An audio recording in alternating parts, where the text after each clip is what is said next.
They say love can heal any wound, but in a forgotten corner of Africa, love became a weapon sharper than any blade. In the wilderness of Ankara, beyond the green hills and through forests older than time, there stood a village untouched by the modern world. Its people lived close to the earth, their hearts bound to the rhythm of the drums and the whispers of the river. By day, the air was sweet with laughter and smoke from clay pots simmering with palm wine. By night, silence ruled, a silence so deep that even the stars seemed afraid to shine too brightly. The villagers of Ankara believed that when darkness fell, the forest awoke. It was not an empty superstition born of fear, but a truth etched in their bones. For they had seen men vanish without a trace, heard voices in the wind that called their names, and found offerings placed upon stones, though none had dared to leave them there. Among these people lived a woman whose name lingered like perfume and poison, Grace. No one knew when she arrived. Some said she was found wandering by the river one stormy night, wrapped in a tattered cloth, her eyes wide and lost. Others whispered that she had risen from the grave of another, her breath stolen from the dead. Yet all agreed on one thing: Grace was unlike any woman they had ever seen. Her beauty was a spell in itself, skin that glowed like bronze beneath the sun, hair black as the river at midnight, and eyes that seemed to hold a secret no man could bear to know. She spoke softly, smiled rarely, and lived alone in a hut beneath the twisted baobab tree that stood at the edge of the village, where the shadows of dusk lingered longest. Men brought her gifts: gold bangles, ripe fruit, even goats and silk. They said she never asked for anything, yet somehow she always received more than she needed.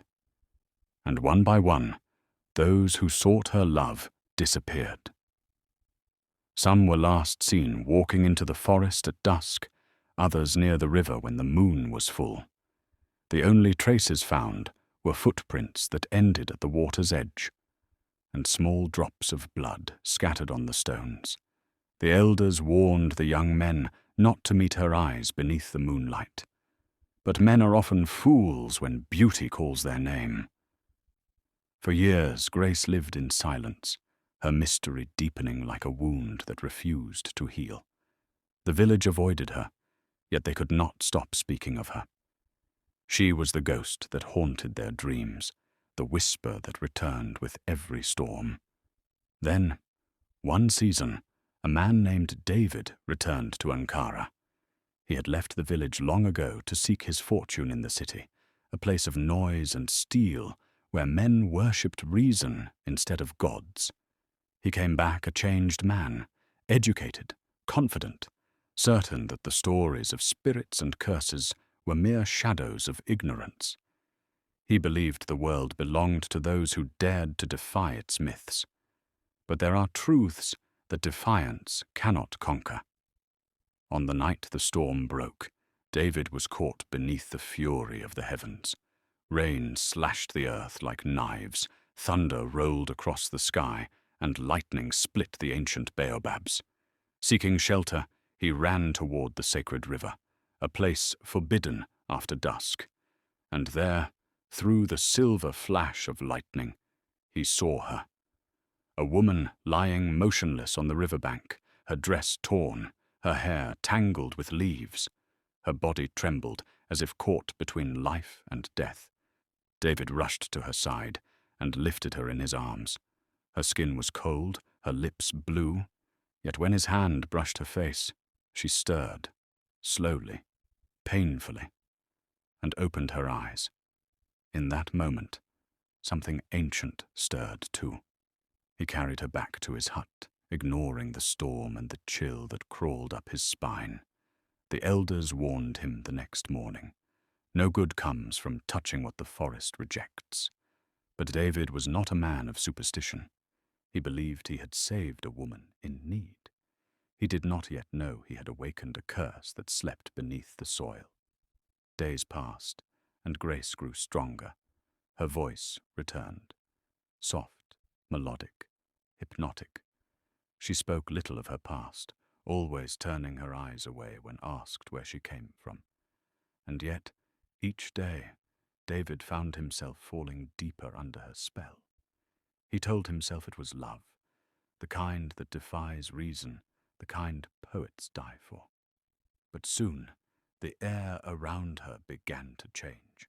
The nights grew colder, the birds stopped singing near his hut, and sometimes, in the stillness before dawn, David heard her whispering to someone, though no one else was there. The villagers began to talk.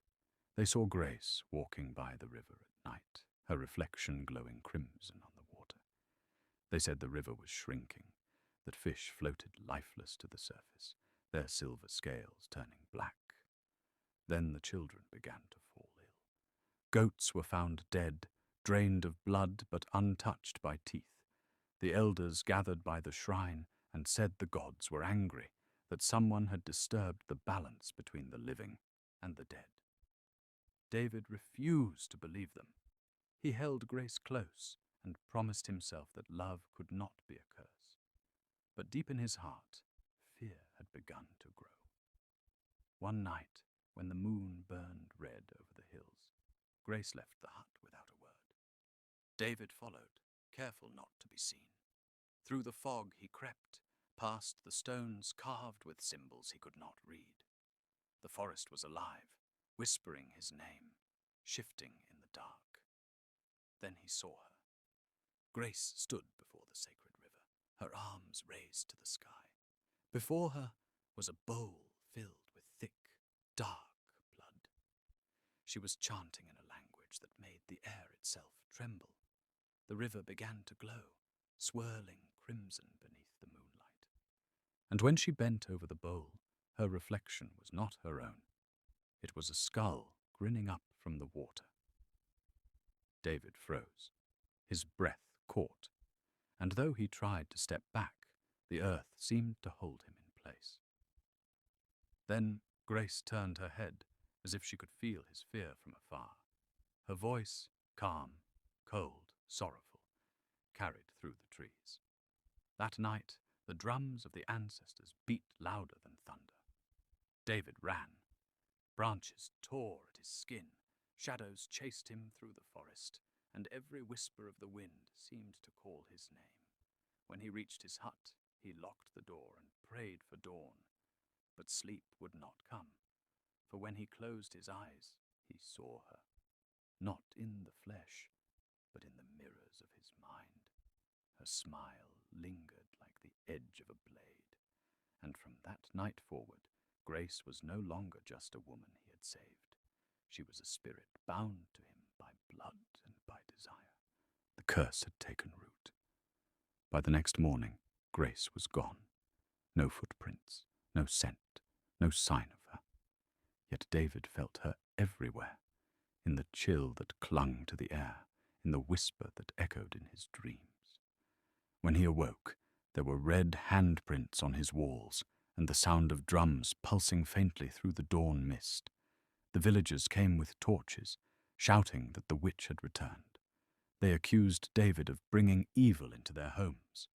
He tried to speak, but his words were drowned by their fear. The chief banished him, and the elders marked his hut with red clay, a sign that no soul should cross his threshold. Still, David stayed. He waited. Because love, once touched by darkness, becomes its own prison. Days turned into weeks. His crops rotted. The river behind his hut turned black. His reflection in the mirror began to change.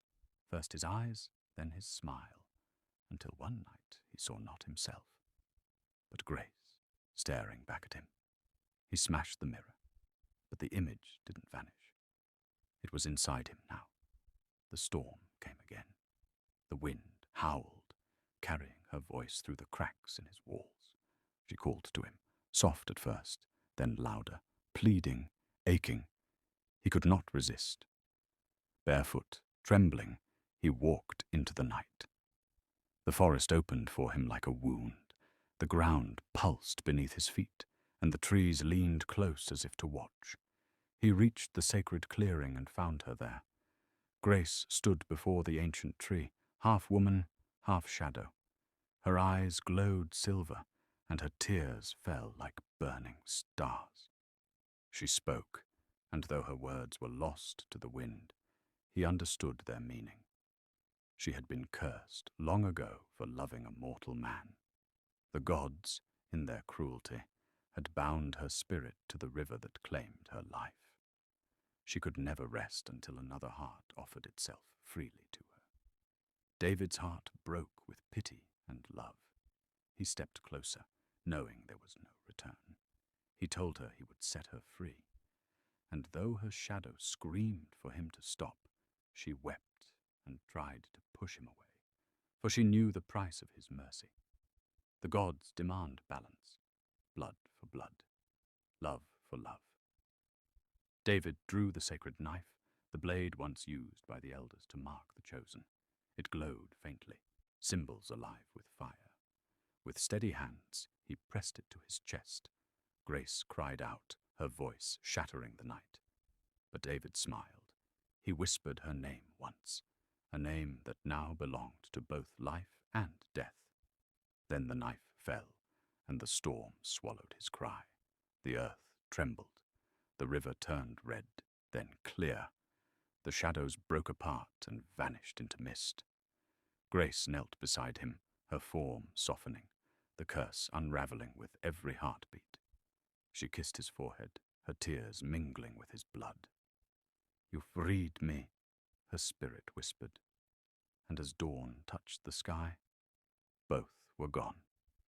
When the villagers came the next morning, they found the forest silent, the air thick with the scent of rain. The great baobab stood split in half, its heart glowing faintly red. The river flowed once more, pure and alive. Beside it lay a blood-stained knife and a single red rose blooming from the soil. Elder Joseph, the oldest of them all, fell to his knees and placed his hand upon the rose. It was warm, living. He closed his eyes and said softly, he gave his blood to end her sorrow, and her spirit carried his love into the river.